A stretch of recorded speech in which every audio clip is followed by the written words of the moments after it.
Good girl. Okay, crate training. We just had a great thing happen. I was just sitting here turning on my camera, and she walked into her crate voluntarily. That's great. So last night I got, I don't even remember, probably 2-hour stretches. But I learned what her pattern is, and so when she wakes up, it only takes me a couple minutes to get her back to sleep again. The first night was kind of frustrating because she wasn't like Ebony. As far as when I tapped on the crate and stuff, that didn't make her stop whining. But I learned that what makes her stop whining and be happy in her crate is if I'm right next to it.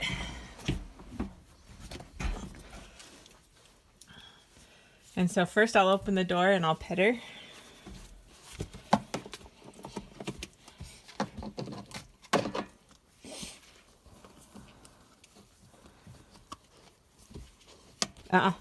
No. I make her stay in the crate.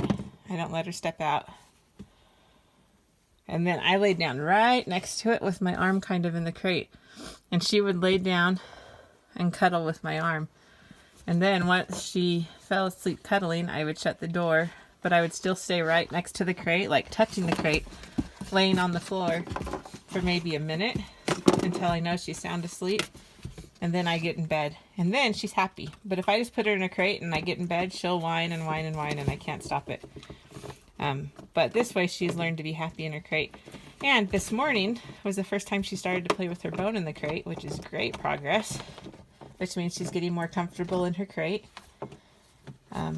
So yeah, to summarize last night, I laid next to her crate till she fell asleep. I went to bed. I slept for a half hour, and then she woke up again, and I just laid next to her until she fell asleep. Then I got back in bed, and I got to sleep for, I think, 3.5 hours. And then I just repeated that pattern. After the 3.5 hours, I took her out to potty at around 4:30 in the morning. And then I didn't take her out to potty again until 7 o'clock, I think. And then we've been playing with the video I just made. And then she got tired playing. I took her outside. She had a bowel movement and went potty. And now we're coming back in to see if we can go back to sleep.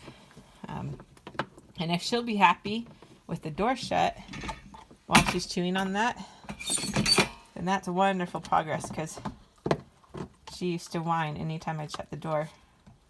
So the fact she's willing to chew on a bone and she's willing to let me shut the door means that her second day of crate training, I guess we're going into our third day now, has been very successful. But when you first have a new puppy, you need them to feel comfortable in their crate and happy. And so if you need to lay next to their crate until they relax and get happy in their crate, then do it. Good girl.